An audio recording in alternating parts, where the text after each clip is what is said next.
അവന് ക്ലാസ്സിൽ ചോദ്യങ്ങൾ ചോദിച്ചു കഴിഞ്ഞാൽ നന്നായിട്ട് ആൻസർ ചെയ്യുന്നുണ്ട്, അവന് നല്ല കൺസെപ്റ്റ് ക്ലാരിറ്റി ഉണ്ട്, പക്ഷെ അവൻ എഴുതില്ല, എഴുത്തിലാണ് അവൻ്റെ പ്രശ്നം വരുന്നത്, അവിടെയാണ് അവന് മടി എന്ന് നമ്മൾ പറയുമ്പോൾ എന്തുകൊണ്ടാണ് അവൻ എഴുതാൻ മടി കാണിക്കുന്നത് എന്നുള്ള ചോദ്യം നമ്മളവിടെ ഒന്നുകൂടെ ആഴത്തിലേക്ക് ഇറങ്ങി ചെല്ലുന്ന സമയം ഒരു ക്ലാസ് റൂം എന്ന് പറയുന്നത് വ്യത്യസ്തരായ കുട്ടികളുടെ ഒരു കൂട്ടാണ് അല്ലേ, ഒരു കൈൻഡ് ഓഫ് ഒരു ഡൈവേഴ്സിറ്റി എന്ന് നമുക്ക് പറയാം. പല കഴിവുകളുള്ള പല ലേണിംഗ് പേസ് ഉള്ള കുട്ടികളായിരിക്കും. ചില കുട്ടികൾ അക്കാഡമിക്കലി നന്നായിട്ട് പെർഫോം ചെയ്യുന്ന കുട്ടികളായിരിക്കും, ചില കുട്ടികൾക്ക് കാര്യങ്ങൾ മനസ്സിലാക്കാൻ കുറച്ചുകൂടെ സമയം ആവശ്യമുള്ള കുട്ടികളുണ്ടാവും, ചില കുട്ടികളാണെങ്കിൽ കോൺസെപ്റ്റ് ഈസി ആയിട്ട് മനസ്സിലാക്കുന്നുണ്ടാവും, പക്ഷേ അത് എഴുതി ഫലിപ്പിക്കാൻ സ്ട്രഗിൾ ചെയ്യുന്ന കുട്ടികൾ, അങ്ങനെ പഠനത്തിൽ മികവ് കാണിക്കുന്നവരും അല്ലെങ്കിൽ പഠനത്തിൽ സ്ട്രഗിൾ ചെയ്യുന്ന കുട്ടികളൊക്കെ അവിടെ കാണാറുണ്ട് നമ്മൾ. പക്ഷേ ഒരു കുട്ടി പഠനത്തിൽ പിന്നോട്ട് പോകുമ്പോൾ നമ്മൾ ഈസി ആയിട്ട് ഒരു ലാബലിങ്ങിലേക്ക് പോകുന്നത് കാണാറുണ്ട്. അവൻ പഠിക്കില്ല, അല്ലെങ്കിൽ അവന് മടിയാണ്, അവന് ശ്രദ്ധയില്ല എന്നുള്ളതൊക്കെ. ആക്ച്വലി ഈ ശ്രദ്ധയില്ലാത്തതും അല്ലെങ്കിൽ പഠിക്കില്ല എന്ന് പറയുന്നതും അല്ലെങ്കിൽ മടിയാണ് എന്ന് പറയുന്നതും ഒരു ഫുൾ ആൻസർ അല്ല എന്നുള്ളതാണ്. അതിന് പിന്നിലേക്ക് കുറേ കാരണങ്ങളുണ്ടാവും. എന്തുകൊണ്ടാണ് അവൻ പഠിക്കാത്തത് അല്ലെങ്കിൽ എന്തുകൊണ്ടാണ് അവൻ മടി കാണിക്കുന്നത് എന്ന് നമ്മൾ ചോദിച്ചു കഴിഞ്ഞാൽ, ഒരു എക്സാമ്പിൾ പറയുകയാണെങ്കിൽ ചിലപ്പോൾ ടീച്ചേഴ്സ് പറയുന്നുണ്ടാവും അവന് ക്ലാസ്സിൽ ചോദ്യങ്ങൾ ചോദിച്ചു കഴിഞ്ഞാൽ നന്നായിട്ട് ആൻസർ ചെയ്യുന്നുണ്ട്, അവന് നല്ല കൺസെപ്റ്റ് ക്ലാരിറ്റി ഉണ്ട്, പക്ഷെ അവൻ എഴുതില്ല, എഴുത്തിലാണ് അവൻ്റെ പ്രശ്നം വരുന്നത്, അവിടെയാണ് അവന് മടി എന്ന് നമ്മൾ പറയുമ്പോൾ എന്തുകൊണ്ടാണ് അവൻ എഴുതാൻ മടി കാണിക്കുന്നത് എന്നുള്ള ചോദ്യം നമ്മളവിടെ ഒന്നുകൂടെ ആഴത്തിലേക്ക് ഇറങ്ങി ചെല്ലുന്ന സമയത്ത് നമ്മൾ കുറച്ച് കാര്യങ്ങളോട് ചോദിക്കാം. മേ ബി അവന് എഴുതുന്ന സമയത്ത് എന്തെങ്കിലും ബുദ്ധിമുട്ട് അനുഭവിക്കുന്നതായിട്ട് ശ്രദ്ധിച്ചിട്ടുണ്ടോ, അവൻ എഴുതുന്നത് സ്ലോ ആണോ, അവൻ അക്ഷരങ്ങൾ മാറിപ്പോവാറുണ്ടോ എന്നുള്ള രീതിയിൽ കുറച്ചും കൂടെ ആഴത്തിൽ നമ്മൾ ചോദ്യങ്ങളിലേക്ക് ഇറങ്ങി ചെല്ലുമ്പോൾ ചിലപ്പോൾ അതിനൊക്കെ ഒരു ആൻസർ നമുക്ക് കിട്ടുന്നുണ്ടാവും. യെസ്, അവൻ എഴുതുമ്പോൾ അവൻ്റെ ഹാൻഡ് റൈറ്റിംഗ് വളരെ പുവറാണ്, വളരെ സമയമെടുത്താണ് ഒരു ചെറിയൊരു സെൻറ്റൻസ് പോലും അവൻ എഴുതാറുള്ളത്. ഓക്കെ, അവന് ചെറിയ എഴുതുന്ന സമയത്ത് അവൻ പെന്ന് ഹോൾഡ് ചെയ്യുന്നതിൽ ചെറിയ ചെറിയ എറേഴ്സ് നമ്മൾ കാണാറുണ്ട്. അല്ലെങ്കിൽ അവന് ഷൂ ലേസ് കെട്ടാനോ അല്ലെങ്കിൽ അതേപോലെ ബട്ടൺസ് ഇടാൻ അത്തരത്തിലുള്ള ആക്ടിവിറ്റിയിലേക്കൊക്കെ അല്ലെങ്കിൽ ഒരു ടൈ കെട്ടാനൊക്കെ പറയുന്ന സമയത്ത് വളരെ ബുദ്ധിമുട്ടാണ് എന്നുള്ള സിംറ്റംസ് ചിലപ്പോൾ നമ്മൾ ആ ചോദ്യം ചോദിക്കുന്നതിന് പിന്നിൽ കുറേ ആൻസേഴ്സ് ആയിട്ട് നമുക്ക് കിട്ടും. ഇങ്ങനെയുള്ളൊരു കണ്ടീഷൻ ചിലപ്പോൾ നമ്മുടെ കുട്ടികളിൽ എല്ലാവരും ഫേസ് ചെയ്യുന്നുണ്ടാവും.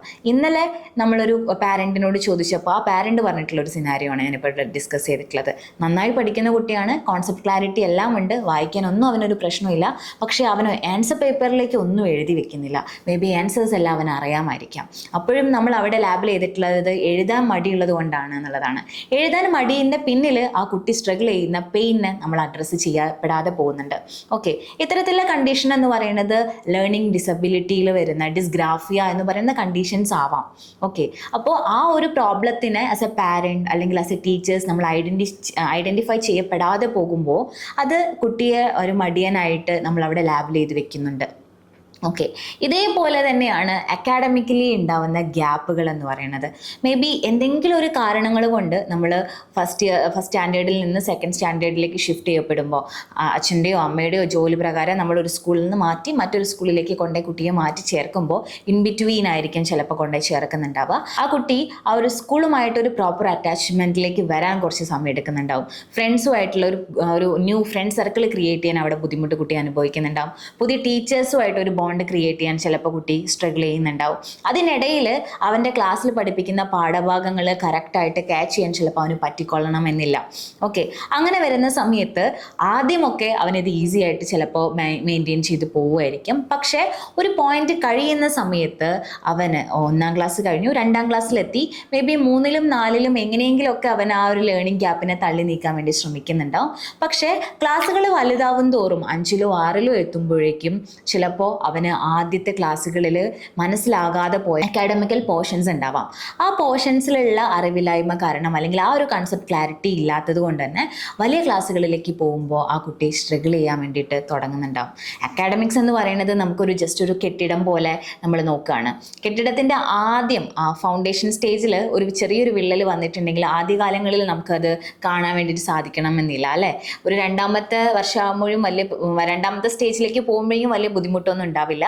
പക്ഷേ വർഷങ്ങൾ അല്ലെങ്കിൽ കുറച്ചും കൂടെ വലിയ സ്റ്റേജുകളിലേക്ക് കെട്ടിടങ്ങൾ വലുതാക്കി തുടങ്ങുന്ന സമയത്തായിരിക്കാം താഴത്തെ വിടവിൻ്റെ ആഴം നമ്മൾ മനസ്സിലാക്കി തുടങ്ങുന്നത്. The same thing happening to our academics also. ആദ്യത്തെ ക്ലാസ്സുകളിലുള്ള ചെറിയ ചെറിയ ലേണിംഗ് ഗ്യാപ്പ് ആദ്യം വലിയ പ്രശ്നമല്ല എങ്കിൽ പോലും വലിയ ക്ലാസ്സുകളിലേക്ക് എത്തുമ്പോൾ അത് കൂടുതൽ കോംപ്ലിക്കേഷൻസിലേക്ക് ലീഡ് ചെയ്യുന്നത് നമുക്ക് കാണാം. അങ്ങനെ വരുമ്പോൾ ക്ലാസ്സിൽ മറ്റുള്ള കുട്ടികളുടെ കൂടെ ഓടിയെത്താൻ ചിലപ്പോൾ അവന് സാധിക്കണം എന്നില്ല.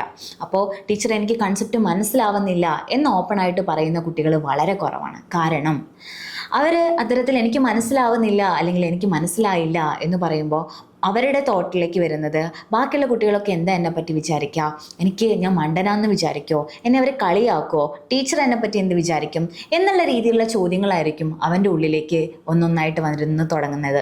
ഇത്തരത്തിലുള്ള ചോദ്യങ്ങൾക്ക് ഒരു ആൻസർ കിട്ടാതെ പോകുമ്പോൾ അല്ലെങ്കിൽ അതിനോടുള്ളൊരു ഫിയർ കാരണം അവരുടെ സ്ട്രഗിളിനെ ഓപ്പൺ അപ്പ് ചെയ്യില്ല. അവർ തന്നെ ആ ഒരു ലേണിംഗ് ഡിഫിക്കൽട്ടി അല്ലെങ്കിൽ അവർ അനുഭവിക്കുന്ന സ്ട്രഗിളിനെ ഒതുക്കി വയ്ക്കാൻ തുടങ്ങും. പലപ്പോഴും ബാക്കിയുള്ള കുട്ടികൾ മുന്നോട്ട് പോകുമ്പോൾ എനിക്കിത് പറ്റണില്ല, ഞാൻ അത്ര ഇനഫ് അല്ല, ഞാൻ ഗുഡ് അല്ലാത്തത് കൊണ്ടാണ്, എനിക്ക് അച്ഛനും അമ്മയ്ക്കും എനിക്ക് നല്ല മാർക്ക് മേടിച്ച് കൊടുക്കാനോ അല്ലെങ്കിൽ അവരെ ഹാപ്പി ആക്കാനോ എനിക്ക് പറ്റുന്നില്ല എന്നുള്ള രീതിയിലുള്ള തോട്ട്സ് ഈ കുട്ടികളുടെ ഇടയിലും പോകുന്നുണ്ടാവും. മേ ബി രാത്രി കിടന്നുറങ്ങുന്ന സമയത്തോ അല്ലെങ്കിൽ ബാത്റൂമിലോ ആരും കാണാതെ കരഞ്ഞു തീർക്കുന്ന കുറേ നൈറ്റുകളിലൂടെ ആയിരിക്കും ചിലപ്പോൾ അവർ കടന്നു പോകുന്നുണ്ടാവുക. അതുകൊണ്ട് കുട്ടികളെ വളരെ വേഗത്തിൽ മടിയൻ അല്ലെങ്കിൽ പഠിക്കില്ല എന്നുള്ള ലാബിലേക്ക് പോകാതെ എന്തുകൊണ്ടാണ് അവർ പഠിക്കാത്തത് എന്നുള്ള വൈ ചോദ്യം നമ്മൾ അവരോട് ചോദിച്ചു. മോൻ എവിടെയാണ് ബുദ്ധിമുട്ട് എന്നൊരു ചോദ്യം നമ്മൾ അവരോട് ചോദിച്ചിട്ടുണ്ടെങ്കിൽ അതിന് പിന്നിൽ അവർക്ക് പറഞ്ഞു തരാൻ ഒരുപാട് കാരണങ്ങളുണ്ടാവും.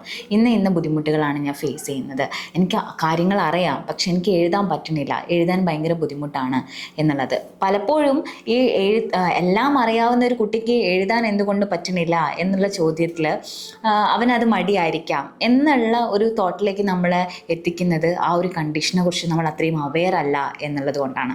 ഓക്കെ, സോ ഇത്തരത്തിലുള്ളൊരു കണ്ടീഷനിൽ ഡിസ്ഗ്രാഫിയ പോലെയുള്ള കണ്ടീഷൻ ചിലപ്പോൾ നമ്മുടെ കുട്ടികൾ ഫേസ് ചെയ്യുന്നതായിരിക്കാം. സോ അവിടെ അതിന് വേണ്ടിയിട്ടുള്ള ഒരു സപ്പോർട്ടും കാര്യങ്ങളും നമ്മളവിടെ ഇൻട്രൊഡ്യൂസ് ചെയ്ത് കൊടുക്കുക എന്നുള്ളതാണ് ആസ് എ ടീച്ചർ അല്ലെങ്കിൽ ആസ് എ പാരൻറ്റ് നമുക്കൊക്കെ ചെയ്യാൻ വേണ്ടി പറ്റുന്നത്.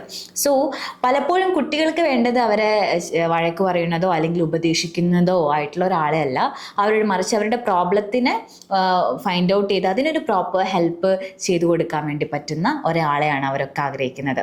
അക്കാഡമിക്കലി ഒരു കുട്ടി പിന്നോട്ട് പോകുന്നു എന്ന് പറയുന്നത് അവൻ്റെ മാർക്സിൽ മാത്രം കാണിക്കുന്ന അല്ലെങ്കിൽ എഫക്റ്റ് ചെയ്യുന്ന ഒരു കാര്യമല്ല. അത് ഓവറോൾ ആ കുട്ടിയുടെ ഒരു പേഴ്സണാലിറ്റീനെ അവൻ്റെ കോൺഫിഡൻസിനെ ഒക്കെ ഇത് ഡയറക്റ്റ്ലി എഫക്റ്റ് ചെയ്യുന്നുണ്ട്. സോ കുട്ടികളുടെ ആ ഒരു ഹെൽത്തി ആയിട്ടുള്ള ഒരു അക്കാഡമിക്കൽ ജേർണിയിലേക്ക് നമുക്ക് എത്തിക്കണമെങ്കിൽ വൈ എന്ന് പറയുന്ന ചോദ്യം വളരെ ഇമ്പോർട്ടൻ്റ് ആയിട്ടുള്ളൊരു കാര്യമാണ്.